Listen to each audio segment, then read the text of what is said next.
drifted alarmingly in the betting was, Felsted in the morning continued to drift. It was late on the exchanges to lose. It was something you'd see in a Dick Francis novel, Charles Burns. The ground is soft. It's not. It's heavy. It's soft on times. It's heavy. Okay. Hello, and a very warm welcome. It's now Greenwich Mean Time, not British summertime no more. It's depressing. It's the side that the jumps is back and joining me to chew the fat on the week's events and shenanigans in racing and bollocks that we have to put up with. It's my best mates and two brilliant partners in crime, John and Chris. Good evening. Good evening. I'm sat in the dark here, which is fantastic. I haven't had to put any pants on. It's like the Ready Brick advert now, isn't it? Yeah, I go back to having porridge at this time of year instead of having. We're not doing porridge later. Yeah, fucking right, yeah. I'm going to say, to be fair with results as well, it's porridge and soup, isn't it? Yeah. I don't think we'll do a review this week. I tell you what we'll do. We'll just talk about the Japs, because the Japs seem to have got it right off at the moment. The Equinox is now the world's greatest racehorse, according to official ratings. And he won the, what do you call that race? Tonneau Shen, John? Tom Shaw or something. It's an anagram of Pearl Harbor.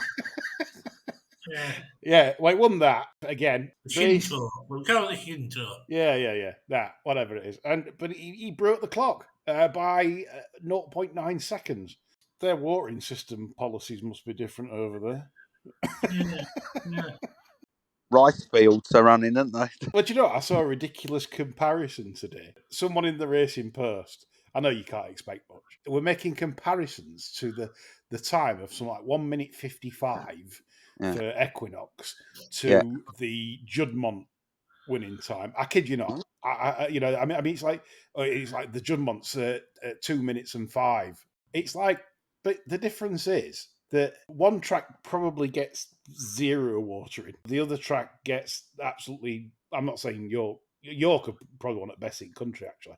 And it's a slightly further distance as well by about 60 yards. But nevertheless, what a ridiculous comparison to make, because we haven't got a clue how rattling quick that is over there. What do you say to that, John, as a comparison? Well, I think you can probably allow for 20 to 30 yards for the watering and then 60 yards for the extra distance. You'd say Equinox would have won by 90 yards. Not exactly the fucking term. Don't waste your time writing shit articles like that.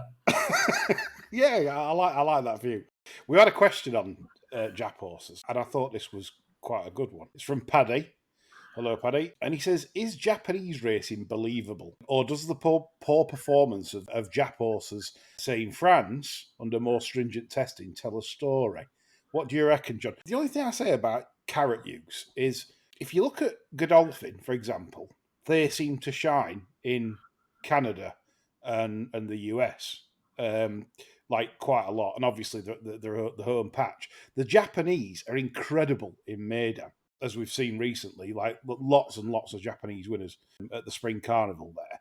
So do you reckon whatever carrots they're using beats certain testing systems, perhaps? What do you think it is? Obviously, you've got to have good carrots these days. We know there's carrots. That's just not even in this debate anymore. So what do you think it is? Well, when he said is Jap racing believable, I thought he was watching it as hentai or something.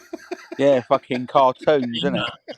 Yeah, I mean, I get that they're really good when they're raid Maidan and what have you, I mean, I just think the Far East getting it right while the rest of us are getting it wrong to a certain extent, I mean, there's always this tendency, I think, if we aren't on top of the league, we think it's bent. Yeah. I don't think it necessarily is. Because when you look at the overall lack of professionalism in our game, you just know that these Japs, they'll be giving it 135% all the time. They'll be eating, sleeping and shitting racing. Yeah. I think it bears out in results myself. Well, it's only like India at cricket, isn't it? Same sort of... This is it. When these foreign countries really take to a sport, they get proper stuck in and give it a full go. You know, we've still just got like posh boys inheriting positions from the dads. Let's be fair, we haven't made a lot of progress. I mean, jockeyship's probably gone backwards. You know, is this what will be thinking about it? Their jockeys will be looking at bloody sectional track prices and all sorts, I reckon. Do we think, to the degree we do agree on this, that British racing is in quite a lot of trouble, isn't it? Forget the affordability side and all that rubbish, and punters don't count, as we know. It's very classist, the game. But what I'm trying to say is that in terms of the Aussies now are coming over, buying our best sort of staying stock, you know, like the good 3-year-old that are going to turn into really, really good stayers. They're all getting sold to race in Australia because obviously you can race for a lot more money. Yeah. Is that a case now where the racing powers, because of how bad British racing is particularly run, that everyone else now is investing in their sport? The Japanese, the Aussies, and to a degree, I mean, how long before, say, the Saudis start? I mean, they've done it in other sports. They're trying to get the Boxing, yeah. So if the Saudis start really investing heavily in horse racing, We look like a first division club with a good academy that's basically just a feeder club for the Premier League now. only thing I think we've got left is tradition. It's all we've got. As in history, like historic. Is the St Ledger the oldest classic of the Derby? Yeah, the Ledger. So we've got like things that will sort of enhance the reputation of the sport, because everyone, like you say, look at Coolmore. Look, they're absolutely desperate to win the Triple Crown. They want to do the Triple Crown, and that shows you it's not the money, because they could do whatever they wanted. They could take the best horses wherever they wanted in World Tour, but they're not interested in that. It's tradition. But that's the only thing we've got left. And the worrying trend, obviously, at the sales this week at Tats, you know, you're seeing a lot of decent like 3-year-olds leave our shores that are making up into future Ebor horses. I mean, are we going to get situations again, John, where it used to be to get in the Ebor, you had to be rated 100 plus, 100, 101, 102. It's going to drop, isn't it? You might even get a daft scenario. Maybe we're thinking onto a 3-year-old on occasion. Yeah. Like we're going to get more 3-year-olds back in it. And we're going to get possibly, dare I say it, in the next 4 or 5 years, a late 80s horse in it. Yeah, that's the way it is. If you're selling all your best produce, then I'm afraid it heads in one direction. I think that'd be a good marker, actually, to how the game is. It definitely is. I mean, like, I can remember Coos Racing Club. He got in the Sazadovich before he sort of took off with prize money. They upped the prize money and upped the game. I think he got, with Palomar, I think he got in off something like 77. Then it got a prize money boost, and then they've dropped it back again. But because they wanted to build like a stayers series, and it then become impossible for a lower rated horse to get in. But yeah, I don't know. It can't be a good thing, but this is it. The sport really is in a deal of trouble, judging on what we're seeing from other nations at the moment. There's just no professionalism there, is there? No. And talking about professionalism, we come on to Aintree today. I'll hold my hands up. I didn't watch a deal of racing today. I did watch some races, but I didn't watch a deal of it. But I did watch a couple of the fences taken out races, the hurdles out. Phileas Foghorn being on, he says, can anything be done about the low sun? Already readying myself for a crap Greatwood hurdle with Doldorf hurdles in a couple of weeks. And he actually said this before Aintree ran. Might even happen at Aintree this afternoon. So yeah, you got it right. And Pete Turf's been on. He went into the steward's room today to complain. Oh, Pete Turf, I wonder if he had a runner there today or whatever. I tell you what, he must have a nice tweed suit, else he got bounced. Yeah. Went in the stewards, all sat there with their Hendricks and cucumber and, and a few botanicals. Like a Dunn and Company shop window. Remember Dunn? Yeah. Fucking furled umbrellas and waistcoats and cavalry tweed trousers. Yeah. So he said he went in. He was basically raging and saying, "What the hell are you doing in terms of dolling them off? It's cloudy. The 310 race." He says the sun's not there anymore, and you're still dolling them off. Apparently, the steward said to him, "Look, it's not our decision. It's the jockey. It's the jockey's liaison officer who is at the start makes the decision." Is this another? You always talk about it, John. Like, is this another Sandhurst drive? drop Well, out. gotta be, hasn't it? He I mean, responded to the threat of sun, hasn't he, rather than the sun itself. We know we can't see it, but it's up there lurking somewhere and might cause some trouble. So we're gonna miss some fences out just in case. but is this the jockey's fault though? Because if it's a jockey's liaison officer, which means he's liaising with the jockeys. Now the Well, jockey, again, it's lack of professionalism, though, isn't it? I mean, when the jockeys decided to mention it, the sun was probably out, and then it takes that long for British racing to do anything. By the time they've got to making the announcement, the fucking sun's gone. but if I were one at senior jockeys, let's say, right, and I were on a bit of a dodgy jumper, let's say, and if he comes to me, I'm a senior chap in the weighing room or chapess, I would be saying, no, it's still not, no, it's quite bright, it's blinding. Yeah, capsule. Yeah. You need a member of staff that's got the caliber and the brain to actually refute that and refuse that statement and say, no, there's nothing wrong with Just this. word it. But No one will though, because if there's an injury, they're next on the line, isn't it? That's the problem. That no one's going to take that chance. that's the way society's gone, though, hasn't Yeah, it? totally. Yeah. So- Why did you feel as an employee that you knew better than professional jockeys? That, oh my God, can you imagine? Oh, $500,000.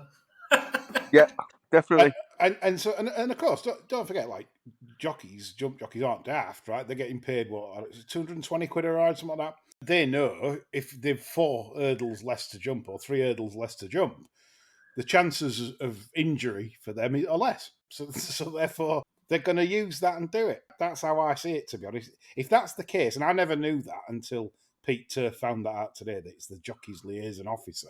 That tells you all you need to know. Stewards are sat in the room. I think that's a cracking job if it's pissing down all day. he'll be sat with stewards on entrance, won't he? Yeah. Yeah, sure. Go on to more incompetence then. So good stuff, Pete Turf. I like to see people get. I just had a mental picture there of a deputation of jockeys coming in and buttonholing somebody sat there in twigs. And he said, "It's no good talking to me. You want the liaison officer? That's him over there." And chin. Coming on to more incompetence, and we were discussing this in our little chat, John, earlier in the week, and we said about Doncaster and Newbury potentially should have been looking at switching their cards and being more proactive and maybe liaising with the BHA, liaising with other race courses. Because I don't understand it, why we should have to lose the Horrid Hill at Newbury, which is, then we see all our soup beasts for this season, and why we have to lose. What did him for next year's Balmoral handicap, didn't we? Exactly. First Right? Balmoral trial of the year. This is from Pete Robinson. He says the ineptitude not to act on the ground situation was an absolute disgrace and basically be proactive. I agree, because you've lost 2 days of Newbury, which you didn't need to lose. You could have just switched that to Kempton, somewhere else. And I'm sure it could have been arranged. Doncaster should have been penciled in for Newcastle, potentially. Or why not race the Friday card? Doncaster, say, somewhere else. Maybe not Newcastle, but another arc track. Just move the Friday card somewhere else on the all weather. Newcastle has been as good a pot as anything, wouldn't it? So, Were they racing Friday night? I can't remember. well, you could have stuck it on an afternoon, couldn't you? I would say that's another thing. They don't mind doing that at the moment. They've sneaked that in. Right, listen to this. You only notice when you're going through races and video watching, right? Crept in 9 race cards now. It's supposed to be 8 race. We're always supposed to be 8 race maximum cards. Now on the all weather, they've been doing 9 races and regular, and I just think that's a bit sneaky, because you've not. There's been no announcement to say, oh, now we're going to go to 9 race cards. They've just done it. Everything's done by stealth, isn't it? Really? It is. I mean, with this switching tracks and that, I mean, when you go back to last week, and I mean, this is where people don't know what the hell's going on, because they had Ascot there, and heavy appearing in the going description is unacceptable. And then for a Group 1 on Saturday, there's no suggestion of moving tracks, and it's barely raceable. And that just gives people who are betting on the sport and funding the sport the impression, the right impression, I would suggest, that they're making it up as they go along. We're at a situation now, and this is bore out over many years, and Andrew Woodman's been on, Councillor Woodman. He says the current obsession with nice, safe ground is the only way to avoid knackering ground up for the autumn. Is it to run mid-race summer races on the all-weather? Yes, I hope so. I make no secret of it. Oh, no. Rip the fucking lot up. I would. Well, I'm sorry, but Newmarket's the perfect training centre to put the July course as an all-weather track in it. Of course it is. It's perfect. It's all you're taking all summer racing at Newmarket. It's a safe surface. There's no well that obviously we don't see any evidence in that. I mean, Japanese run on 1 minute 55 mile and a quarter surfaces, so, and they're also seem to be all right. So yeah, we've got into this safe thing in life, and obviously safe for horses. So if that's the direction, then we've got to look at doing something like that midsummer. Maybe a program like say barring Royal Ascot on the festival meetings. And I mean, what would he say in there as well? If you're going to run the midsummer races on the all-weather, well, why not run the bloody lot? No point saving the ground for some shit end back end handicaps and what have you. Stuff it. Get them all on the all-weather. Yeah. Take it all out the equation. Yeah. Something else here, right? When the Racing Post asked the clerk about the rainfall they've had this month, he said, "Well, we've had 100 mils this month," and then someone replied on the thread and actually said, "Are you all idiots? They've had 100 mils. You know, what do you expect them to do?" Well, I can tell you now that in 2010, right? This is the producer's research, not mine. So go and email her if it's wrong. But in 2010, they had 150 millimeters of rain during October, and the race still ran. So that's the point. That if you continue to water the shit out of tracks in the summer, you get in a scenario like tomorrow, for example, Redcar abandoned, Leicester abandoned. So when there's any significant period of rainfall, the tracks just cannot take it now because we are blessed with water zealot clerks, John. Would you agree with that? Completely. The watering zealots for safety that no one's got any evidence of that is actually safe, and that's that. It's just literally how we've got the direction of travel. Another different question, which I like, from David Greenwood. Oh. Yes. And he said, after the boxing result, clearly been a bad decision from two judges, what's the worst stewards reversal that you can remember? Wow. I can do three off the top of my head. Go for it, John. I love your nostalgia. Royal Gate in the Gold Cup. Oh, yeah, that's got to be when that thing Tony Clark rode was wobbling about like a drunk. Cash breezed past him and the wind blew Tony Clark off. Yeah. Persian Heights in the Goodman. Was there. I mean, Noddy did squeeze Indian Skimmer up a bit, but Jesus Christ, for Shady Heights to end up winning that was rank, really. Because, I mean, he had a completely uninterrupted run and was just nowhere the best horse in the race. There were boos that day, John. The last one would be Knockando in the Magnet Cup. I know the horse. I don't remember the race. I think it was about 87. Yeah. In the Magnet Cup. Producer will research that and tell me how wrong I was. To this day, I do not know what Knockando did wrong. And the steward's inquiry, I was there that day, and the steward's inquiry, I think it went on till just before the last.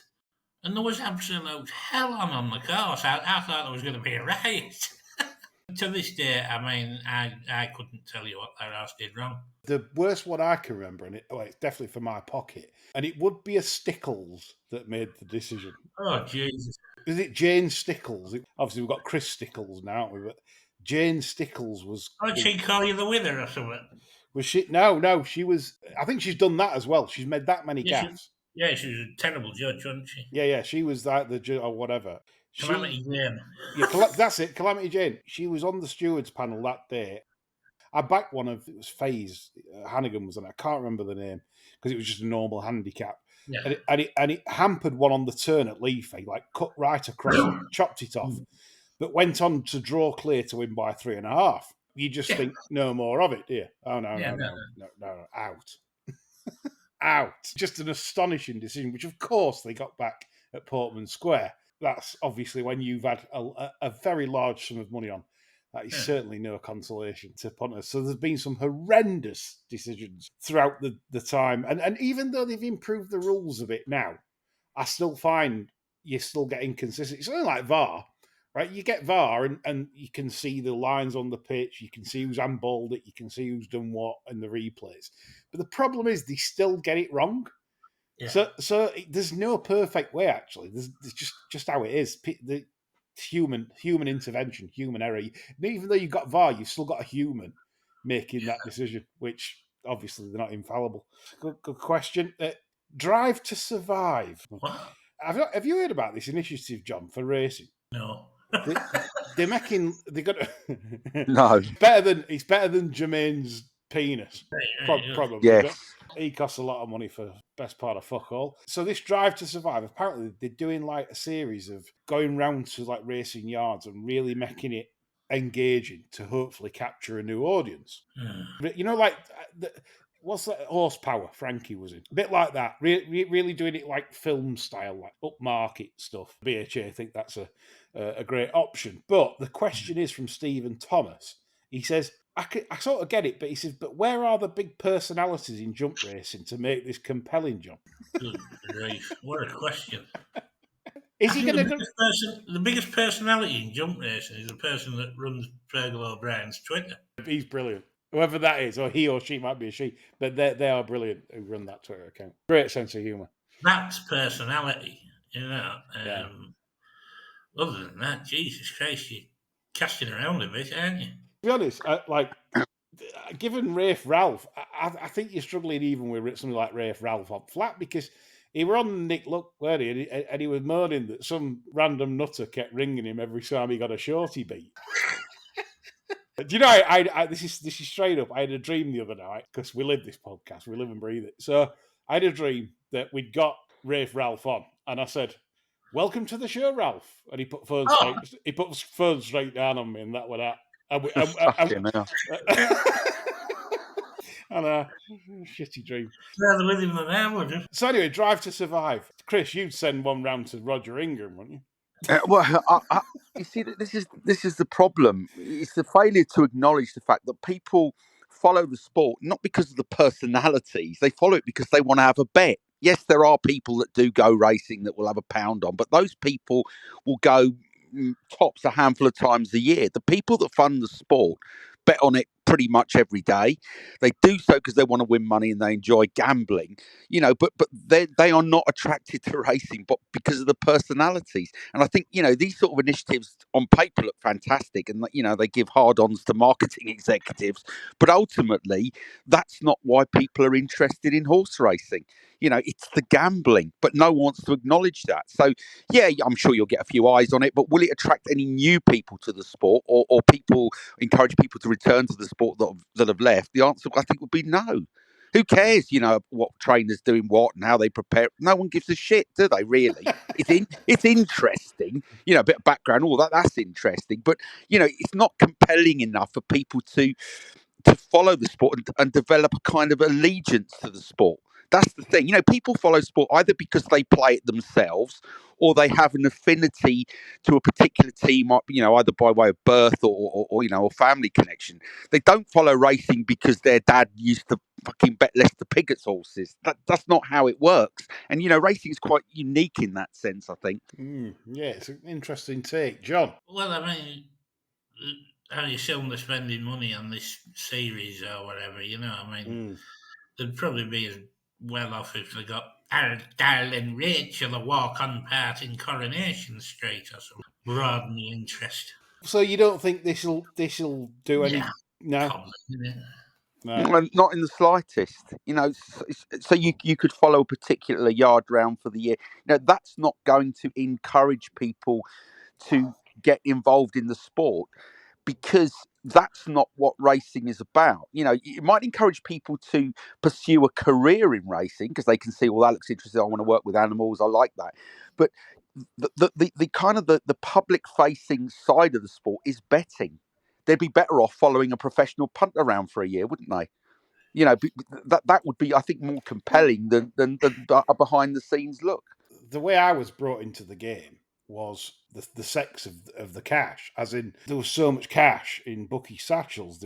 You could go racing and think, right, if I pick a place pot out, I might win at Cheltenham. How come you didn't become an armed robber then? You could have done Freddie what's his name at Cheltenham, couldn't you? Yeah. I mean, to be honest, I'd have been better off. I mean, someone asked me how I was doing this year the other day.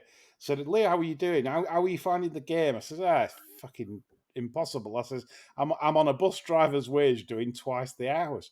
I think I was attracted to the game to solve puzzles because that's the addictiveness of it for me. If you say, are you addicted to gambling racing? I will say yes, because it's the puzzle. It's the actual attraction of solving the puzzle to win money. That is a great attraction. Like Chris has just highlighted, we've gone away from that. And that's the mistake, because surely when someone goes racing, even if it's like women who only go for ladies' days and things like that, and still the fun of it is picking winners and maybe getting the prosecco for nothing on the afternoon. It's that kind of thing that makes you want to come back. You think, we're back to winner there. We've won £40-50. That pays for the wine and the prosecco this afternoon. That to me, If you wear a short enough frock and you show a bit of flange, you'll probably get your prosecco for now anyway. well, it's Man with it, tip up one. Chris was, I think, spot on in that should always have been the way forward to market racing. You know, like Chris says, follow a professional punter around all you. How's he doing? Each Saturday, get him on the opening show. You know, it's like, well, you know, have you done your bollocks this week? What's going to win today? What are you backing? You know, what are you on this? You know, that kind of thing to me is more interesting. Coke this week. Yeah. You look rough. Yeah, that's why, isn't it? You know, people will look at it and go, that's interesting. But it's just background information. It's not compelling enough for people to, you know, get involved in the sport, other than those who want to get involved in a racing yard working with animals. The people you need to be attracting are punters. They're the people that fund the sport, not the people that fucking look after the horses. Man, you just know, don't you, that if the BHA went down that route and wanted to show you like the punting side of it, it'd be racing blogger type stuff. Yeah. Yeah. With their first part of call. Yeah. That sort of bollocks. I think that's it. I think the old days of when you used to follow old school professional on telly, and like they used to get them on and Phil Bull, and there's been many over time. I can't quite think coming to hand now, but there's been plenty over time that have been great. I used to know somebody called Norman. I never knew his surname, but he was one of the shrewdest I come, an on-course punter back in the day. But this is it. These were all characters that they were walking form, paddock, everything judges, info judges. They got the lot. They'd got such an edge. And I think they're, like Chris says, they're the ones that you want to like see how they work. How do they operate? Oh, you do this. Oh, right. You know, I never knew that. That's interesting. Because it's interesting when the best thing I've heard of so far, when we've been doing Patreon from people that have subscribed, paid the £7 or the 37 or whatever to join the Edge, right? The biggest compliments we get are people saying, I've learned so much since joining. They learn how other people think and work and do their daily stuff, and that to them, that's been the biggest compliments we get. I'd say by far and away, definitely better than the tips. But you get. It's the personality, it's the colour, isn't it? It's the colour of what was the old betting ring. That's what brought a lot of people in, because they were interesting people. You know, I wasn't brought in because I wanted to know, you know, whatever yard, how they operate. Who cares? I'm not involved in that. No. You know, I'm not interested. That's not going to help me bet winners. Let's talk about punters' patience then, Chris and John. I think this is an important thing for everyone to learn. And it is difficult. It's difficult to master. But I would say in my life so far that most punters have about a patience period of about 7 days. And when I say this, it's like if they follow you as a tipster, whether you're a free Twitter tipster, whether you charge for tips, whatever, they will follow the process for about 7 days. And if you have a bad first 7 days, they immediately call you expletives and jettison you parachute from a plane and like that. They have no concept of thinking, well, hang on a minute, some of these bets didn't win, but they were well bet and they just didn't perform, but they were very well bet. That wouldn't even cross their mind, Chris. Am I right? Is that most punters, it's just literally you have got to give them a winner. Yeah, totally. And I think most people don't understand the strike rate of people who earn their living out the game. They assume you're going to be betting more winners than losers because you're a professional. They don't understand that actually overall, the long term, whatever that means, you're going to show a profit. And I think it's people's expectations. They don't understand what kind of profitability or return of investment is actually good. They've got no idea. They assume because you're making money at it or you make a living at it, you must be right more often than you're wrong. And that's I think it's people just don't understand. I would say I'm about 30% with my pre-play bet. Like you said, Yeah, 70% of the time I'm going to lose. exactly right. And people don't get that. And punters pay money for advice or whatever, and they expect instant And let's returns. be fair, Lee, you're playing at like what you call the positive end of the market in the main, aren't you? Yep, I would say the majority of my bets are definitely ever bigger than tens, and Yeah. more often in the 7-2 to sort of 5-4 zone. So yeah, it's about 30%. That tells you how fucking difficult it is, really. Yep, it's a tough sport. If I would say to any punter that's listening to this, and if you found a tipping service that yourself that is doing quite well, or whatever, if it's a free one, doesn't really matter who you follow, or if that's the way you do your betting, but trust the process. Make a decision and trust it, and just think. I think these chaps or this chaps or this chapess is a very good judge, and I'm gonna commit maybe 1-2 years, even 3 years to the process, and then we'll see where we are. I mean, if you invest in the stock market, you could be like waiting 2 years to see a reward or a dividend. It's just doesn't happen overnight, and I think a lot of punters just think that.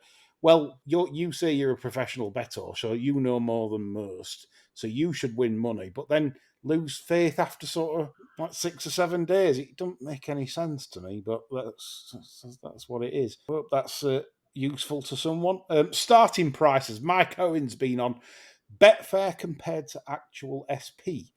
Discuss. Go on then. Okay, we've said off air about Ballymount Boyton. I think that was one of the big examples. I think it went off sort of quite big on the machine, and it was only it was like in the 4.8s on the machine. It was 5-2 with the books. Tested out in old Dells, didn't he?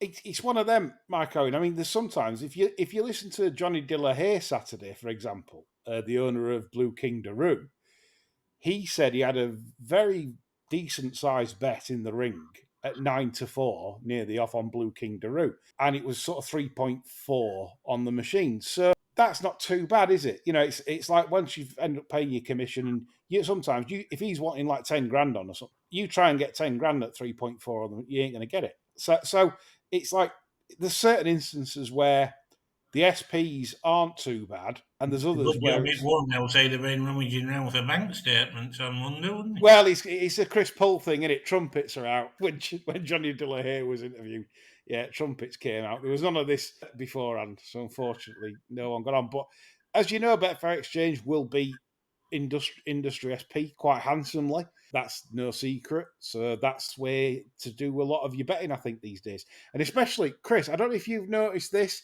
but the bookmakers now are becoming very, very shrewd with Yeah, the morning market. So a prominent tipster, they might follow. Bookmakers will probably subscribe to maybe a dozen tipsters or something like that they think influences Including markets, us. including us, of course, right? And when it goes out, you watch it. You watch it absolutely crash and burn. Same as yeah, Hugh Taylor. And so what they do is they make you buy it. And more often than not, you will get better on the shows than yeah, you will yeah. when it That, starts to crash. absolutely artificially shortening is the sense that you're missing out. Better take under the odds because the price is going to collapse. And I do think it's less to do with weight of money, more trying to bait people into have a bet under the odds. You're better off waiting for that initial kind of plunge. 9 times out of 10 they drift out to something nearer their true price near the off. So I think they're much cleverer now. I think that's it. With most punters, it's FOMO. You follow a tipster and you're told to take the 5-2, but it's actually gone twos because it's just Yeah. been cut so fast. They'll still take the twos. Yeah, they'll take the 13-8, won't they? Because this is a massive gamble. It's going to go evens. And, near the time, it'll go back to sort of 38, 15-8, 2-1, 9-4, even 5-2. Yeah, I've seen them many a time, horses I really like, and then literally they're bigger than when I first liked them at 11 o'clock. Again, more lessons. Bookmakers are adapting. Online bookmakers are adapting. They're having to squeeze punters, as we know, because of the stupid affordability checks. So they're getting rid of the sharp punters. They're getting rid of bog. They're getting rid of all the concessions they give you. And they're also trying to squeeze you on price in terms of FOMO bets, I call them, fear of missing out, in terms of, oh no, I've got to back this because if I'm not on this now, it's going to be evens by purse time. When in fact, the horse, like Chris has just said, will probably bounce out to a more suitable price near the off. Starting price is a good question, Mike Owen. In an ever-changing game, that's the current situation. Breeders' Cup question. Bert Doncaster has been on. Approximately 20 horses have died at Santa Anita in the last 2 years. Yeah, it's quite a high count there. Should racing still take place there, John? Well, your gut feeling would say no, wouldn't it? But I know we're supposed to be giving an opinion on that, but just isn't for us to say. It's an American game, isn't it? And with our horses, the trainers are aware of these stats before they send them. I don't think I'd be entirely comfortable. Well, I'm not entirely comfortable sending one, so not to me. I don't think it should be there, but oh man. It's a tough one because obviously we associate, I would say, the most horse deaths associated with national hunt racing in our country. I don't know the exact stats on that, but it's obvious that's got to be the case, because if you jump in fences 33, 34 mile an hour, that Be interesting to see the stats regarding dirt compared to turf. yeah. Because some of them dirt tracks are on a very, very harsh surface, aren't they? The dirt goes down on top of, well, it's virtually concrete, isn't it, in some places? Yeah, it's souped up. America's souped up for times, and it's what they do. They run on fast surfaces, and it's the same for the turf. Our Gulfstream Park West, Calder, they used to call it. I actually walked on the turf track when I was there, and I'll tell you what: that if that surface had have appeared in the UK as we currently race, everyone would have pulled the runners out. Everyone. It was that rough. Like in terms on top, it was all the hoof tracks were sanded, but it was so rough. There was very little turf on it. It was bare. You'd need absolute iron legs to. You know they're not bothered, because if you watch an old episode of Bonanza on YouTube, they're going like hell on the horses, even running over the Rockies, aren't they? So they didn't care. Proof Well, positive. yeah. Bonanza. Yeah, Bonanza. That's the answer, Bert. Bonanza. You've got it right there. Great question to finish. Fun one. We like some fun one. Samuel the Cat. Creepy TV shows from the past. Right? What were the bar stewards' creepiest shows or adverts? As an 80s kid. Rolls cartoon time. Jim will fix it. It's a knockout. It's not Stuart Hall. Yeah, he liked. Yeah. Couple of pops at its moments. Yeah, fucking right, it did. It's a shame that about Stuart Hall, because I liked Eddie Waring on It's a Knockout. When he the rugby commentator, Eddie Waring. He was Yeah. rugby league, yeah. A good duo, them two, but Let's be fair. He could have been saying, "Bring on the kids," and nobody would know, would they? Yeah, fucking Stuart would say, "Oh, that's good," rubbing his hands. Yeah. So Samuel the Cat's 80s kid, my personal favourites were Terrorhawks with Zelda, Wurzel Gummidge, Rent-A-Ghost, and the iffy bloke from Fingerbob. I thought the gesturing Rent-A-Ghost was dodgy. Timothy Claypole. I thought the bloke in the pink suit myself with the wig. Oh yeah. Oh yeah. If he wasn't a fiddler, I'd stand tapping. Yeah, 100%. Yeah. I remember Timothy Claypole. That was the gesturing Rent-A-Ghost, and I think the geezer that was it Fred Mumford was a suicide. Yeah. Yeah, fucking hell. That was dark, wasn't it, for a kids' TV program? Guilty pass. Yeah. I'll give you another as well. Fucking finger bobs. Oh yeah. No, that wasn't creepy. That was good. What are you on about? Fucking finger blast, more like. No, that's terrible. What a terrible Your thing lifts a finger. Get the Yuffie, yeah. dodge. Gulliver the Gold, Scampy, remember him? Where do you stand on Tony Hart and Morph? That's good, Tony Hart. Yeah, I like that. He was rock hard, Tony Hart. He was in the Gurkhas. He was a sergeant. sort of in the regiment. He was a hard bastard. My next door neighbour used to work as a BBC sound engineer, and he's fucking laid out loads of people. Tony Hart, apparently, between really a tough guy. And you think is he or isn't he? But no, he could have a row. Could Tony Hart? He didn't look like a guy. No, not at all. But he was a fucking tough guy. He was Interesting. about 3 foot 2 tall to be a guy, wasn't he? No, he was. I think he was. He was a sort of an admin type sergeant in that regiment. But he's a tough man, apparently, by all accounts. The employees knew not to fucking back chat him. There's another one. Do you remember Wilf Lunn that was on it? Vision On with him. Yep. He looked a dodgy bastard and all. Yeah. He was an inventor, wasn't he? Wilf, remember Nosy Bombs come as to well. my shed and look at my latest invention. Yeah. And, I've got a bongo in here and have a whiff of this, you know. No, Vision On. That was a guaranteed way to get your picture as a kid in the gallery section, because obviously it was people were blind or deaf. If you did a stick man with big ears and wrote underneath it "Mine don't work," you're guaranteed to get your picture fucking shown. And a kid at school did that and won a pencil and a ruler off them. Fantastic. What do we make of Jeffrey, Bungle, George, and Zippy and that lot? What? Yeah, brilliant. I think anybody that puts their hand up with puppet's ass is a bit dodgy myself. So. Yeah, Rainbow was brilliant. There's like a single man living with a bloke dressed in a bear costume. That's fucking wrong, isn't it? What about Rod, Jane, and Freddie? Yeah, that was a spit roast job, wasn't it? Yeah, got to. Yeah. No, that Rainbow was brilliant. But Jeffrey Hayes sort of was skint at the end. I think he was fucking bankrupt. He ended up sort of doing personal appearances at shopping centres, like Don Estelle. Remember him from Ain't Half Hot Mum? Yeah.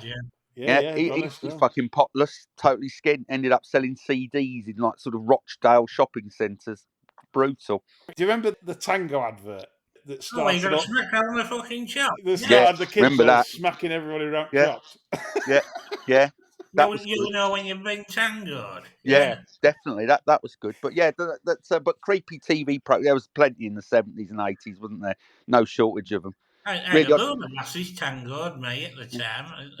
I had no idea why. They didn't even say anything about tangoing me. I just got tangoed by him. Smacking the yak. Yeah. There was on the sort of school holidays. BBC used to show these like kind of French fucking dramas for children, and there was a program called White Horses, which had the most terrifying fucking theme tune that I think I've ever heard. It's not overtly frightening, but if you listen to that, it shits you right up. I have no idea what the program was about, but the theme tune was horrible. Radiohead could have done that, couldn't they? Yeah, God, not many. It was horrible, really haunting. Go on YouTube and check it out. It'll freak you out. There you go. Great answers, Chris. Yeah. Right, before we go, I just want to say Breeders' Cup time this week on Bar Stewards. Thursday evening, if you're a Patreon member, you'll get the Breeders' Cup preview. Me, John, Jack and Nick Davis on that, working very hard to produce the goods for the weekend. That's our sole focus this week, because there won't be a Friday show, but you'll get the non-payers, the Scroogers out there. Scroogers, yes, you! Right, you'll get it on Friday. Basically supplement your weekend's action. But we're gonna do a sole Breeders' Cup focus this weekend, because we believe that's where the quality is and that's where the value will lie. So that's all from me, John and Chris. Hope you've enjoyed the show. Bye for now. On white horses, let me ride away to my world of dreams so far away. Let me